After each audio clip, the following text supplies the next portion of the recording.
नमस्कार, मैं संजय कुमार।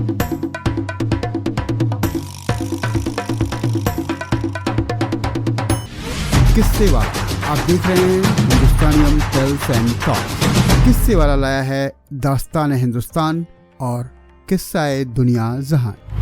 चौधरी पीर बख्श के दादा चुंगी के महकमे में दारोगा थे।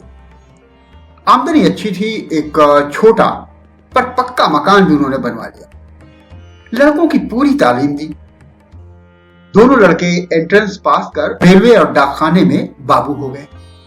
चौधरी साहब की जिंदगी में लड़कों के ब्याह और बाल बच्चे भी हुए, लेकिन ओहदे में खास तरक्की ना हुई। वही 30-40 रुपए माहवार का दर्जा। अपने जमाने की याद करके चौधरी साहब कहते, वो भी क्या वक्त थे। लोग मिडिल पास कर डिप्टी कलेक्टरी करते थे और आजकल की तालीम है कि एंट्रेंस तक अंग्रेजी पढ़ करके लड़के 30-40 से आगे नहीं बढ़ पाते। बेटों को ऊंचे ओहदों पर देखने का अरमान लिए इन्होंने आंखें। इंशाअल्लाह चौधरी साहब के कुनबे में बरकत हुई। चौधरी फजल कुर्बान रेलवे में काम करते थे। अल्लाह ने उन्हें 4 बेटे और 3 बेटियां दी। चौधरी राही बख्श डाकखाने में थे। उन्हें भी अल्लाह ने 4 बेटे और 2 लड़कियां बख्शी। चौधरी खानदान अपने मकान को हवेली पुकारता था। नाम बड़ा देने पर कुछ खास नहीं बदला, जगह उतनी तंग ही रही। दारोगा साहब के जमाने में जनाना भीतर था और बाहर बैठक में वे मोढ़े पर बैठ नैचा गुड़गुड़ाया करते थे। जगह की तंगी की वजह से उनके बाद बैठक भी जनाने में शामिल हो गई और घर की ड्योढ़ी पर पर्दा लटक गया। बैठक न रहने पर भी घर की इज्जत का ख्याल था, इसलिए पर्दा बोरी के टाट का नहीं, बढ़िया किस्म का रहता। जाहिर है दोनों भाइयों के बाल बच्चे एक ही मकान में रहने पर भीतर सब अलग अलग था। ड्योढ़ी का पर्दा कौन भाई लाए, इस समस्या का हल इस तरह हुआ कि दारोगा साहब के जमाने की पलंग की रंगीन दरियां एक के बाद एक ड्योढ़ी में लटकाई जाने लगी। तीसरी पीढ़ी के ब्याह शादी होने लगे। आखिर चौधरी खानदान की औलाद को हवेली छोड़ दूसरी जगह तलाश करनी पड़ी। चौधरी राही बख्श के बड़े साहबजादे एंट्रेंस पास कर डाकखाने में 20 रुपए की क्लर्की पा गए। दूसरे साहबजादे मिडिल पास कर अस्पताल में कंपाउंडर बन गए। ज्यों ज्यों जमाना गुजरता जाता तालीम और नौकरी दोनों मुश्किल होती जाती। तीसरे बेटे होनहार थे, उन्होंने वजीफा पाया। जैसे तैसे मिडिल कर स्कूल में मुदर्रिस हो देहात चले गए। चौथे लड़के पीर बख्श प्राइमरी से आगे न बढ़ सके। आजकल की तालीम माँ बाप पर खर्च के बोझ के सिवा और है क्या। स्कूल की फीस हर महीने और किताबों, कापियों और नक्शों के लिए रुपए ही रुपए। चौधरी पीर बख्श का भी ब्याह हो गया। मौला के करम से बीवी की गोद भी जल्दी ही भरी। पीर बख्श ने रोजगार के तौर पर खानदान की इज्जत के ख्याल से एक तेल की मिल में मुंशीगिरी कर। तालीम ज्यादा नहीं तो क्या, सफेद पोश खानदान की इज्जत का पास तो था। मजदूरी और दस्तकारी उनके करने की चीजें न थी। चौकी पर बैठते कलम दवाब का काम था। 12 रुपया महीना अधिक नहीं होता। चौधरी पीर बख्श को मकान सितवा की कच्ची बस्ती में लेना पड़ा। मकान का किराया 2 रुपया था। आसपास गरीब और कमीने लोगों की बस्ती थी। कच्ची गली के बीचों बीच गली के मुहाने पर लगी कमेटी के नल से टपकते पानी की काली धार बहती रहती, जिसके किनारे घास उगाई थी। नाली पर मच्छरों और मक्खियों के बादल उमड़ते रहते। सामने रमजानी धोबी की भट्टी थी, जिसमें से धुआं और सज्जी मिले उबलते कपड़ों की गंध उड़ती रहती। दाईं ओर बीकानेरी मोचियों के घर थे, बाईं ओर वर्कशॉप में काम करने वाले कुली रहते। इस सारी बस्ती में चौधरी पीर बख्श ही पढ़े लिखे सफेद पोश थे। सिर्फ उनके ही घर की ड्योढ़ी पर पर्दा था। सब लोग उन्हें मुंशी जी, चौधरी जी कहकर सलाम करते। उनके घर की औरतों को कभी किसी ने गली में नहीं देखा था। लड़कियां 4-5 बरस तक किसी कामकाज से बाहर निकलती और फिर घर की आबरू के ख्याल से उनका बाहर निकलना मुनासिब न था। पीर बख्श खुद ही मुस्कुराते हुए सुबह शाम कमेटी के नल से घड़े भर लाते। चौधरी की तनख्वाह 15 बरस में 12 से 18 हो गई। खुदा की बरकत होती है तो रुपए पैसों की शक्ल में नहीं आल औलाद की शक्ल में होती है। 5 बरस में 5 बच्चे, पहले 3 लड़कियां और बाद में 2 लड़के। दूसरी लड़की होने को थी तो पीर बख्श की वालदा मदद के लिए आई। वालिद साहब का इंतकाल हो चुका था। दूसरा कोई भाई वालदा की फिक्र करने आया नहीं। वे छोटे लड़के के यहाँ ही रहने लगे। जहां बाल बच्चे और घर बार होता है, 100 किस्म की झंझटें होती ही हैं। कभी बच्चे को तकलीफ है तो कभी चच्चा को। ऐसे वक्त में कर्ज की जरूरत कैसे ना हो। घर बार हो तो कर्ज भी होगा ही। मिल की नौकरी का कायदा पक्का होता है। हर महीने की 7 तारीख को गिन कर तनख्वाह मिल जाती है। पेशगी से मालिक को चिढ़ है। कभी बहुत जरूरत पर ही मेहरबानी करते। जरूरत पड़ने पर चौधरी घर की कोई छोटी मोटी चीज गिरवी रखकर उधार ले आते। गिरवी रखने से रुपए के 12 आने ही मिलते। ब्याज मिलाकर 16 आने हो जाते और फिर चीज के घर लौट आने की गुंजाइश नहीं के बराबर रहे। मोहल्ले में चौधरी पीर बख्श की इज्जत थी। इज्जत का आधार था घर के दरवाजे पर लटका पर्दा। भीतर जो पर्दा सलामत रहता। कभी बच्चों की खींच खोज या बेदर्द हवा के झोंकों से उसमें छेद हो जाते तो पर्दे की आड़ से हाथ सुई धागा से उसकी मरम्मत करते। दिनों का खेल। मकान की ड्योढ़ी के किवाड़ गलते गलते बिल्कुल गल गए। कई दफे कसे जाने से पेच टूट गए और सुराख ढीले पड़ गए। मकान मालिक सरजू पांडे को उसकी फिक्र न थी। चौधरी कभी जाकर कहते सुनते तो जवाब मिलता, कौन बड़ी रकम थमा देते हो, 2 पल्ली किराया और वो भी 6-6 महीने का बकाया। जानते हो लकड़ी का क्या भाव, न हो तो मकान छोड़ जाओ। आखिर किवाड़ गिर गए। रात में चौधरी उन्हें जैसे तैसे चौखट से टिका देते। रात भर दहशत रहती कि कहीं कोई चोर ना आ जाए।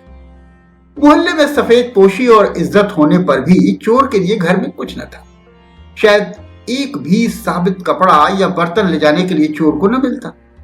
पर चोर तो चोर है। छीनने के लिए कुछ न हो तो भी चोर का डर तो होता ही है। वह चोर जो ठहरा, चोर से ज्यादा फिक्र थी आबरू की। किवाड़ न रहने पर पर्दा ही आबरू का रखवाड़ा था।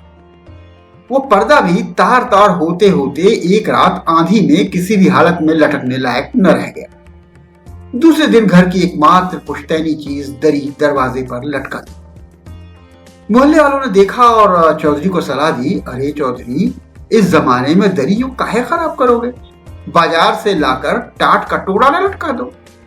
पीर बख्श टाट की कीमत को आते जाते कई दफे पूछ चुके थे। 2 गज टाट 8 आने से कम में न मिल सकता था। हंसकर बोले, होने दो, क्या है, हमारे यहाँ पक्की हवेली में भी ड्योढ़ी पर दरी का ही पर्दा रहता था।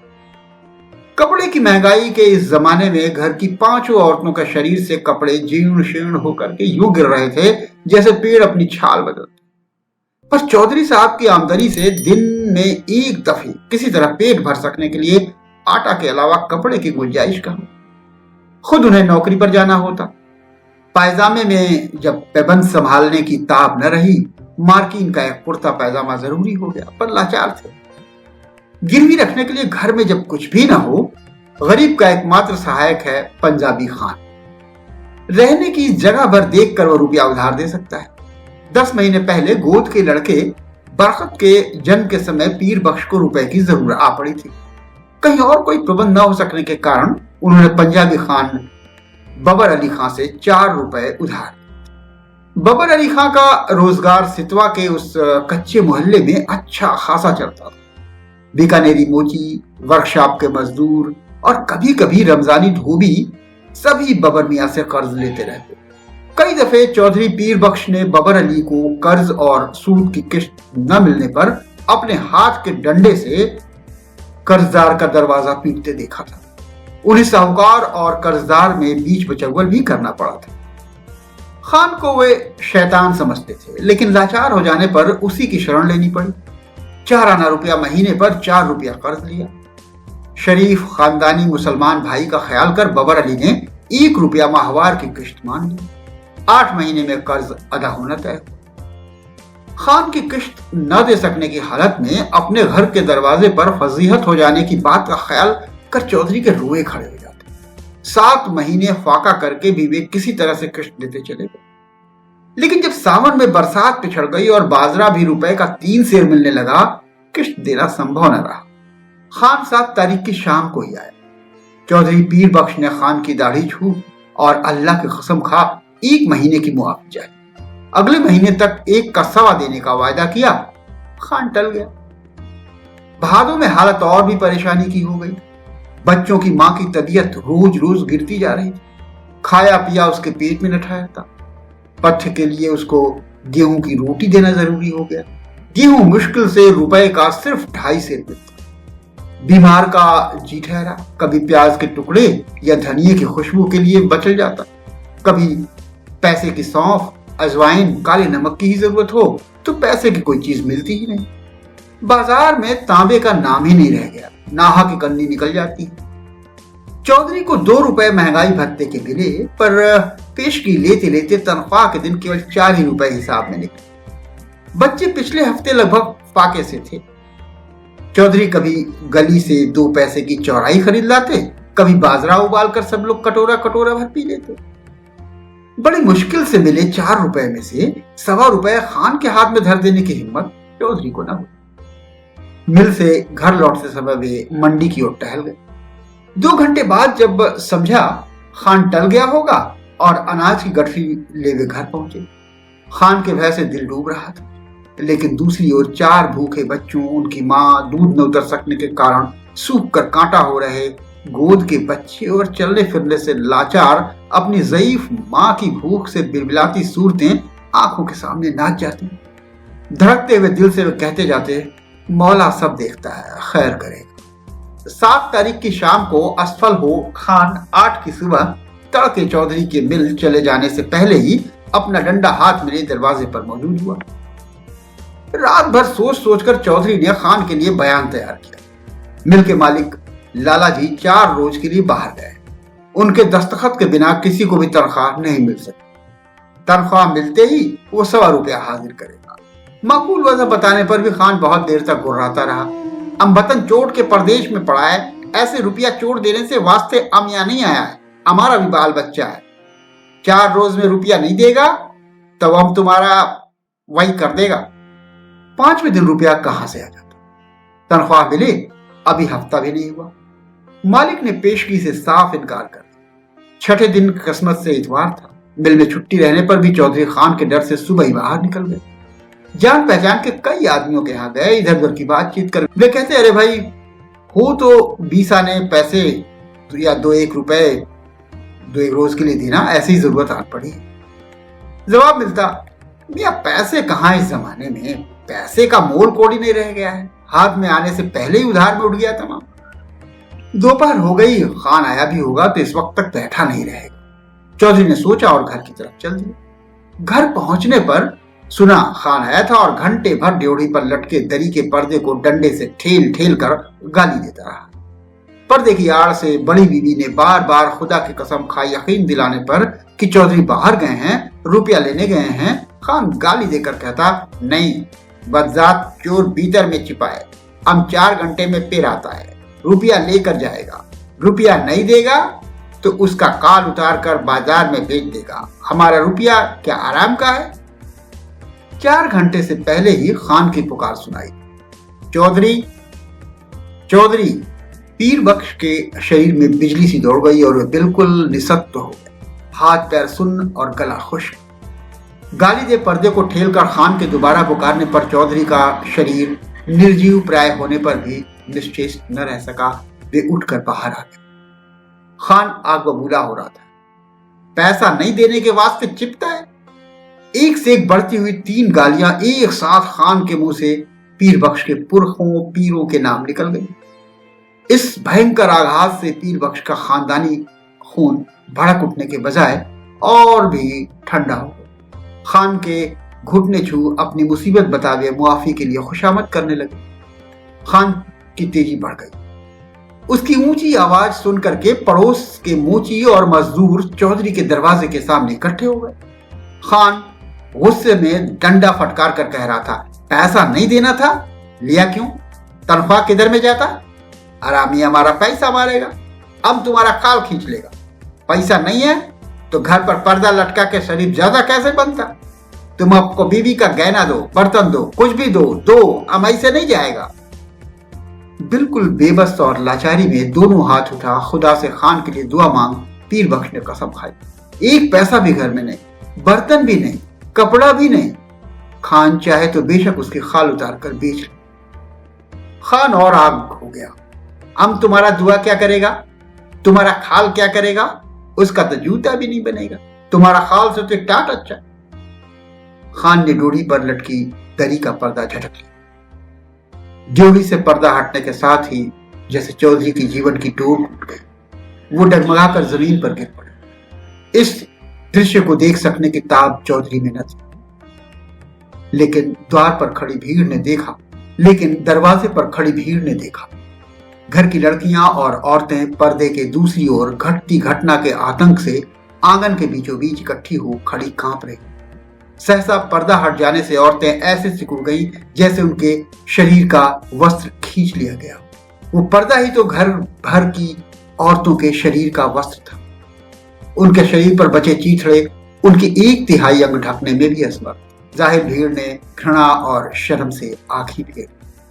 उस नग्नता की झलक से खान की कठोरता भी पिघल गई। ग्लानि से थूक पर्दे को आंगन में वापस फेंक गुस्से और निराशा में उसने ला हौल विला कहा और असफल लौट गया।